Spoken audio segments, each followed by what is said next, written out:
Welcome to Power Monday, where your Mondays will never be blue again.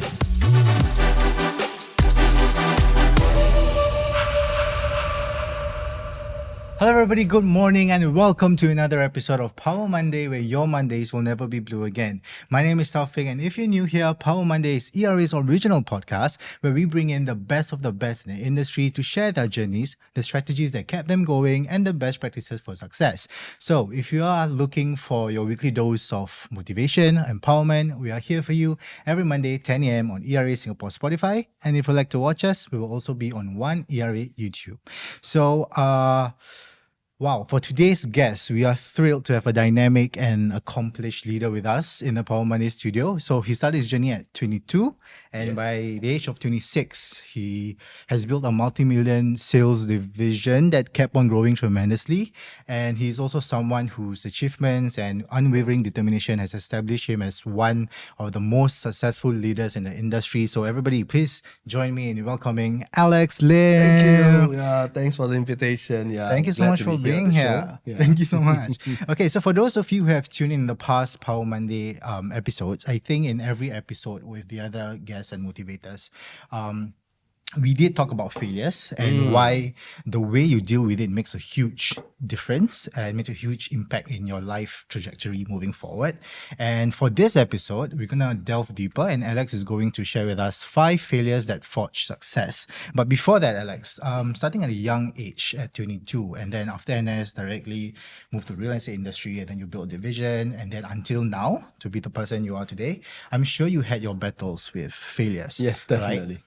So let's start with, why do you believe making mistakes is an essential part of the journey to success? I think everyone is always looking for the success story, which is also important. Yeah. But I think mistakes, I think it's what we really learn along the way. And, as many mistakes as we make, and then after which we will get over it, right? So that's where the learning point is. So the more mistakes you make, the more mistakes you can avoid in future. Yeah. Wow. So I actually learned all this in sports. Right, there's always a win and a loss. So it's Really, how sports? Yeah, sports, like example, during my primary, secondary school days, I'm in basketball. Wow. So it's always there's always a win and a lose. But the whole ultimate outcome, it's what do you do after you lose, right? Winning is it, when you win, it's easy, you just cheer and celebrate. But what happens when you lose, right? So that's where I think we can bounce back, and that's why I learned that there's always a next round, right? There's always a next round. Yes, there's always the next time, there's always the next opportunity. Yes. Yeah. So these 5 failures that for success, was it something that you created throughout your life, or was it something that you noted down or you reflect on? How did this come about? I think it's what I reflected on along the years of real estate. Definitely there will be some major mistakes I felt that I actually personally went through. So I can share what are the mistakes with my agents, my team. Hopefully they can avoid or to fast track these mistakes. Yeah. Okay, then let's proceed. So what is from the 5? What is the first one? I think one of the first mistakes is that for agents especially, when they come into this industry, I feel that, they did not see this as a business. I think this is one major, mistake that I always look at. They think that it's something that when you join and then, there is a framework given to you, so actually it's a self-employed, right? So you look at it as a business, right? You have to be very disciplined. Yeah. Okay, you got to wake up because no one is going to wake you up every single day, right? So except your phone and your alarm clock. Right? So you have to put in that kind of discipline to look at it as your own business. So once you look at it as a job, right? Someone's going to give you some work to do. Then I think the expectations will be a very critical mistake, when you come into this industry. So you're just looking at what you do on a daily basis in a different perspective. Yes, because I think in the job we have a calendar, a schedule to follow, right? There will be a manager to every day they will come to you and bug you for work and job to be done. But I think in our industry it's slightly different, right? So you can't have a manager to call you every single morning or afternoon, right? So there's going to be a different kind of a job scope. So setting the right expectation to join this industry, can actually help them, understand this business better and grow faster as well with the right expectation. I see. And I think this also applies in terms of personal journey? Because let's say Yes. we put job aside, and then every day we wake up, and then we like, very mafan tu. Yeah. So the good thing about our industry, our business, is that, I always share my agents that, we join because we want the freedom of time, right? So that's Yeah. the benefit. But on the flip side, it is also the cons, right? There's also pros and cons, right? Yeah. So the pros is that we have the freedom of time, and the cons is actually we also have the freedom of time, right? Oh, Right. So that's the reason, right? So we have to really, spend the time wisely, and I think discipline is important. discipline. Yeah, self-discipline. Yeah. Yeah, discipline I think shapes your like how you pick up from a failure Yes, as yes. well. So all these years, sometimes when I see agents fall out, actually it's just a matter of giving themselves roles, right? So as a, I believe as parents, sometimes you give your kids a timetable, right? So sometimes I always joke with my agents, do you have your own timetable, right? So we can actually schedule for children. And what about adults? When you're really in business, we should have a schedule as well. Yeah. Wow, but isn't it?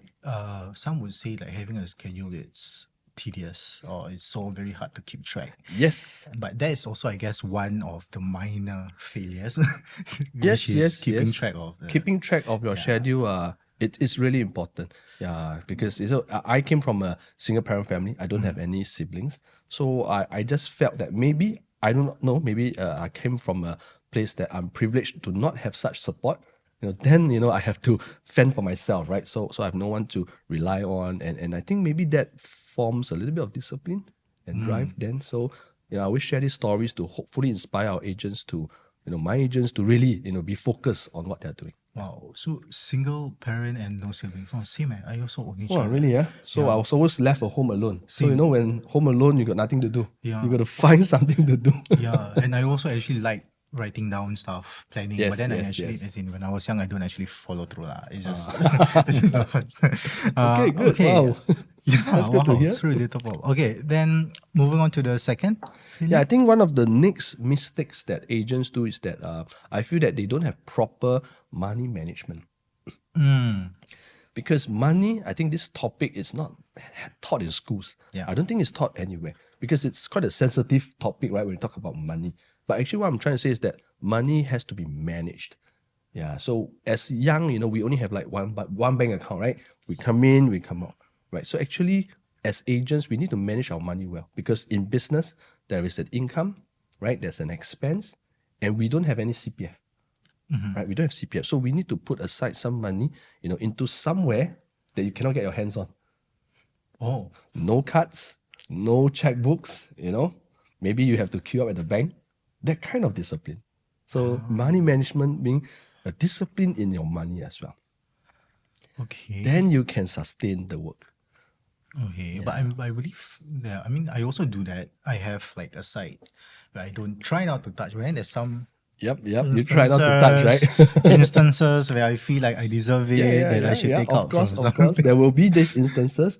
But imagine if it's your CPF, yeah. right? You can't touch, right? So that's one of the reasons, if we want to do well in business, we should have at least 3 bank accounts.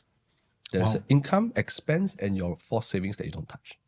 Income and I should start applying that. Yeah, because then you will feel healthier, that you have already planned out something the next 1 to 3 months, right? So you don't overblow your budget. And yet you are very confident in the next 2 to 3 months, there's some cash flow for you to work on your business because you have to reinvest back in your business. Yeah. But I think also how you think about it is important because sometimes if you have these savings and of that, I have a safe thing, so I can just do whatever I want, and then that becomes. So initially, what I do is I open a bank account that I don't even know which bank is it. You know, that time when I was like 20 over years old, I opened a small bank, and then I don't have any cards to it, so that's why I just put my money there. Yeah, so that one would be for like example a fixed savings. Maybe I want to buy a bigger investment or a bigger dream. So that would be my like CPF. That every time you want to. I won't touch it. It's going to be the big goal, right? It's but also, I think for someone like, property. leceh, I need to go to the bank, I need to queue. Yes, you got to inconvenience yourself, yeah, right? inconvenience yourself. Yeah. So that's why money, I think, has to be managed, especially when sometimes in real estate, when your income comes in, a certain percentage has to be set aside for the next round. Right? It has to be set aside for savings. And of course, you have to set aside for your own expense or your makan every day. You have to set aside. Yeah, so really, this kind of discipline, it won't be taught in school. So the mistake agents make is that sometimes we do have good days, right? So when you have good days, sometimes agents are overblown their budget, they didn't plan well, then they go back to square one again. Correct. So that's the problem I see, and then that keeps their a business cycle ups and downs, right? So that's where they feel a burnout after a while. So that's one of the things that if you want to be in the game, right, it's a marathon. It is. You have there will always be good days, Yeah. but sometimes there'll be bad days, right? So that's the reason why I always share my agents that whatever monies that come in, you got to provision, especially on good days. But I also like to point out, even if you have bad days, but you still cannot have the mindset, okay, I wait until I get maybe $1 million, then I start savings. Cannot, right? It Yeah. doesn't work that way. Yes. So it's even though I feel like you don't have to keep a benchmark. Like as soon as you start in the industry, you have some earnings, you start making Yes, you it got to a start right habit. from the first paycheck, right? Yeah, that yeah. becomes a habit. Correct. Then it becomes natural. It becomes So sometimes I do also joke with my agents. My agents say, hey Alex, I don't have much money yet. So you ask me to open 3 bank accounts, right? I have no money to put in, right? So that's the excuse and reasons that I get. So on the flip side, and I share with them that's the reason why you can't keep up. Right? That's the reason why, you are here today, because end of the day, because you didn't manage money well, that's why sometimes it always goes back to the cycle. yeah. So we really need to. It doesn't become routine and then you Yes. forgot about it. It becomes Correct. and it's always procrastinating. Next time.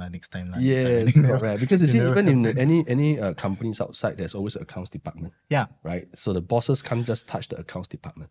So this has to be, so you are your own boss, your own HR, your own accounts, everything is inside. So it's not easy, but that is one of the mistakes that I see. Yeah, I mean, because if you don't manage your life, then who will, right? Yes, so you have to yes, take the yes. extra, you have to take the extra effort to like Yes, extra. be self-aware of what you want to be, and then you just manage accordingly. Yes, and all this comes through learning, right? We don't get this just overnight, right? So it comes through learning, peers, support, mentorship. Yeah. Okay. All right. Moving on. Number 3. Yes, number 3. Okay, I think number 3 is that one of the mistakes I felt that agents make when they step into this industry is that they don't plan big. Right? Of course, I know it's not easy, but when they step in, we're always taught, to always take a step at a time, right? One step at a time, small steps, which is correct. But I think sometimes in business, we got to take some bigger steps. So is that same as saying taking risks? A bit of risk, Okay. setting a little bit of a higher goal. Okay, and I think that can stretch you to think back what you should do on day one. For example, when I joined the industry, many years ago, my target every month was to make $3,000. That's Every life, right? month. So every month, because the average pay was only that time to me as a poly grad, it was only like 1,007, 1,008. So that was my target, 3,000, which is that's where I came from, right? So I think with that, then you only work towards that $3,000. Right. So, but afterwards, after a short while, you start to see, things differently, right? You start to look at your peers, you look at what the market is. Then you start to set higher benchmark, like maybe 10,000. Yeah. Then you work backwards. That's where you can do your day-to-day activity differently. Yeah. So setting a higher benchmark doesn't really mean taking a bigger risk, but it does stretch you to think differently. Right? So if we start off thinking, okay, maybe I want to make 20 grand, which is very high. But with that, if you look back, how many deals should you have? How many hours should you meet your customers? How many customers do you want to meet? If you break that down, it's more possible, to actually achieve the results. So I think setting a higher goal, a higher benchmark, can actually help the agent achieve faster in their career. But they also have to follow through. Yes. They cannot yes. set a huge goal and then never mind. They will come later. Then you won't reach. Yeah. So this is something that I also train my agents, right? So they say, okay, so I'll say, okay, how much do you want to make a month? So they always set goals. For example, they say, okay, I want to make 20 grand, for example, which is a lot, right? So average income, I think it's probably only $5,000 to $10,000, per household. So 20 is a lot, right? So from there, I will always ask them, okay, why do you want to make this money? What's the reason? Okay, so sometimes they say, hey, I should. So I say sometimes you just have to tweak, our psychology a little bit. Correct. That it's not a should, it's a must, right? That drives them to create results. Correct.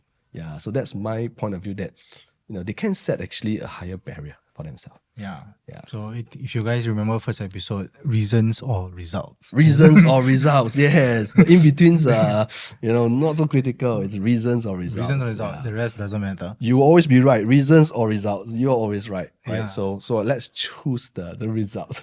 Yeah. Okay. Next, number 4. Yeah, I think number 4, I think it's important to embrace new technology.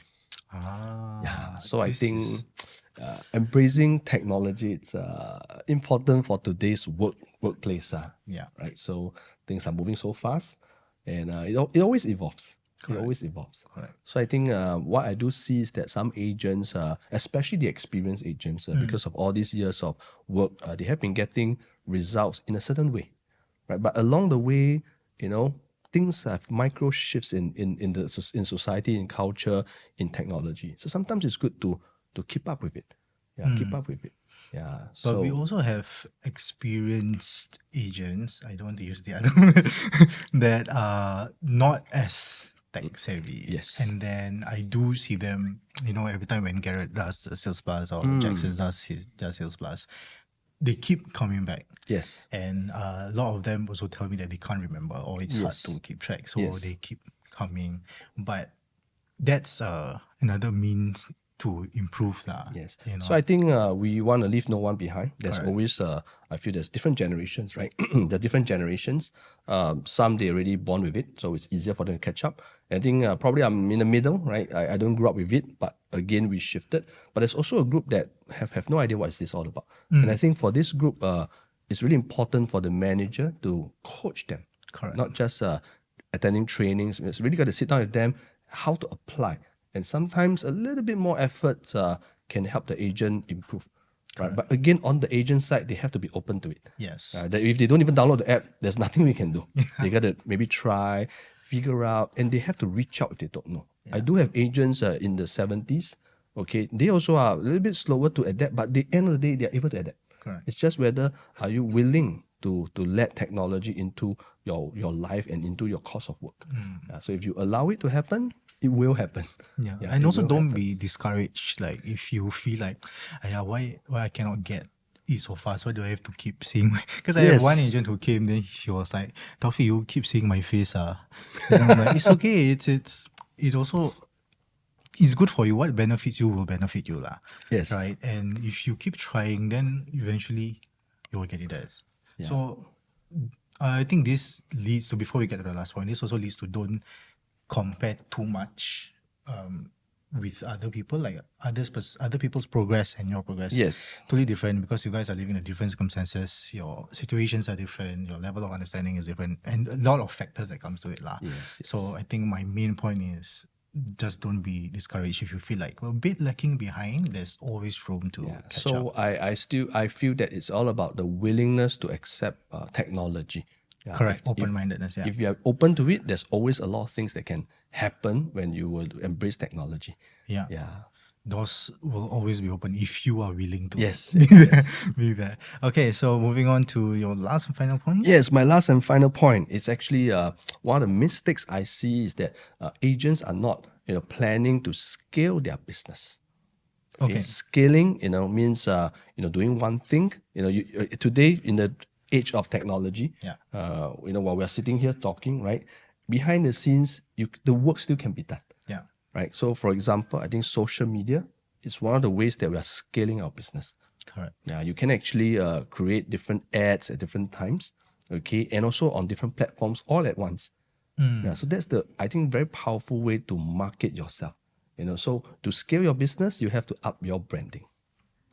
But that's also a wide, Yes, it's going to be a it's a wide topic. huge Yeah, umbrella. And again, some people, they don't know how yeah. to do branding and stuff. But I think there are resources out there. Yes. Again, it just boils down to whether you want to. Yes. So I think for branding, what's important is that I think ultimately, why are we focusing on branding? Is because branding can last longer, in over a time of over a good time frame, and it attracts business, right? So branding is actually very important. Yeah, word of mouth, right? Word of mouth. We heard all this before, word of mouth. So branding is also word of mouth, but probably more of a electronical word of mouth, and there's also a real physical word of mouth. But the word of mouth, it's what we call branding. Yeah, so you got to really position yourself, to be attractive so that people actually inquire. So if agents are always in their shell, for example, they always say that, hey, I'm not outspoken, I'm not dynamic, I work very hard, but who knows that you're working hard, right? Unless you go and brand yourself, on these platforms, and then maybe the customers would, hey, I appreciate someone that works like this in this manner, of this style. I like this agent in this characteristic. So every agent have their own market. Correct. Yeah, regardless of age. Yeah, I was about to say that because I mean, personally, when last time I was trying to make it in the entertainment industry, Entertainment, wow. I was trying to. I'm not like Garrett, okay, I'm not that level yet, but I keep worrying about, I have to be on like you have someone who you want to be like, Yes, and then you yes. start to follow them, Yep. and then at first it might work, but then after that it gets tiring. Yes. And then also people start to realize that it's fake. All of that is not Yes. you. So yeah, branding has to be authentic. It has to be authentic. It has to be Yeah. who you are. And a Yes. lot of people will actually relate to you because there are other people who are like you. Yes, there Right. will always be lovers and there will always be people that don't resonate. Yeah. Not everyone can be this celebrity. Yeah, but if you be yourself, you can last longer because it's yourself, right? You don't have Yeah. to work towards someone's framework. You can always be natural. Yeah, I think that's a good way for branding. Understand. So on a more personal level, right? Was there one particular failure that got you like really, really bad, but then you managed to pick up? I think it always happened at the early parts of a career, right? So for me, I actually had one big failure, or not say failure, a big rejection in the first 3 months in my career. Yeah, I think I actually was a very new agent, so I was like serving a tenant for it, and the tenant was actually a HR of a big company. So as a 3-month agent, I was just serving normal rentals, and she actually gave me an opportunity to market her boss listing, okay, which is in Orchard Prime CCR, and at that time in point it was like it's like a $4 million property, but as a 22-year-old, $4 million is way above my pay grade, Yeah. right? So I think from there, I actually managed to market it, okay, and I managed to get a check. I managed to get a check out of it, and I think one of the mistakes I made was I didn't really understood what the seller wants. Okay, I got the check, and then like example in lunchtime, and then I was supposed to meet the seller, but I think just 1 hour before that, he just called and cancelled it. Yeah, I didn't understand it at first. Okay. So I was devastated, and naturally, I would want to ask the seller why, right? So I picked up the phone, I called again, and the seller just said, "Who are you to question me?" Wow, that really broke my heart. That really broke my heart. Until today, I don't have the answer. Huh? Wow. Yeah, but I felt the mistake I made was not understanding the customer enough. Okay, why? Of course, I suspect, it's probably because this buyer has been going around, testing prices, or maybe he's affiliated to the seller. So that's my own judgment, my own opinion. But I think sometimes understanding the client in depth, okay, even before you get things done is important, right? If not, you set the wrong expectation for yourself. Yeah. Right? You got everything done, and then you burst the thing, and it nearly, it nearly brought me to a point where that I couldn't stand up, right? At that point in time. But I think these are lessons that we learn along the way. Yeah, that's why I really believe in understanding the customer really down to the core as much as you can. Then that can help you, solve a lot of problems along the way. There's also this type where the failure happens before it actually happens. Yep. So meaning to say, for example, let's say because after NS, then you straight away moved to real estate. Was there like already a pre-thing? Oh, I think I cannot. I don't think I can do this. Okay. Yes, as mentioned, one of the mistakes is thinking big. Right. I think my environment, it's a 3-room HDB flat. My mom was a teacher. She's earning like 1,500, 1,600 a month. So that's the zone I came from. Right. So from there, when I do real estate, I naturally, and I'm confined to my own mindset. Maybe I want to do some room rentals, HDBs, no problem. But I think from there, I also managed to slowly, think a little bit bigger, step into the private market, and then after that, the slightly middle markets, and then the higher end market. So I think it's a progress. But what I'm just trying to say is that this is my own journey, my own mistakes. But I think today we are also connected. Information's out there. Yeah. And agents can actually choose the target segment that they want, without going through this if, that's what they want. Yeah. So again, in failure, and then when we talk about you building a division, a team, then the failure will comes to failure in trusting the right people. Yes, trust. So do you have any? Oh my goodness, this is a whole big can of worms. Trust. I think I grew up being battered and heartbroken many times. Right? So I think that also formulates me not to trust anyone at the start. But I think that didn't help me in my career. It didn't help me with my clients. It didn't help me in my team building. Because if you're going to be suspicious with every single one, Then you're going to be very busy. So I took the approach to tell myself, I just have to trust everyone. Right? And along the way, there'll be people that break your trust, no problem. But I felt that I shouldn't be hurt because of that. Yeah, it may hurt, but I shouldn't, take it too hard, because I think I choose to trust.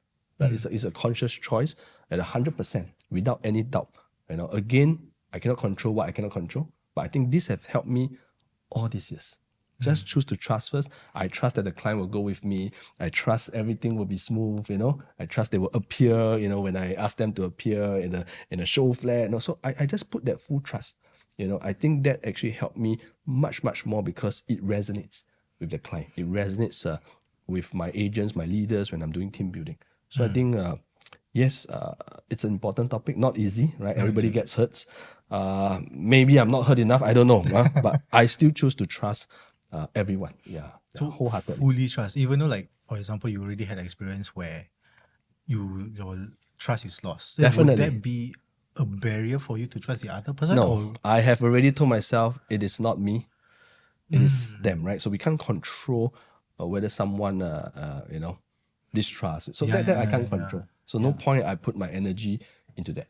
I use that as a reflection, how I can improve myself.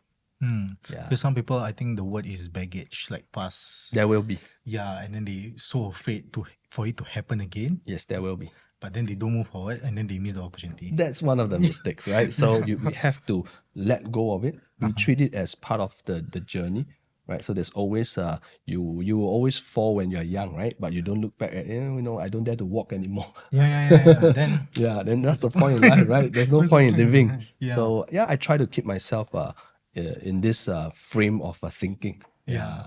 And it helps. Yeah, and then one more important thing is don't fail yourself.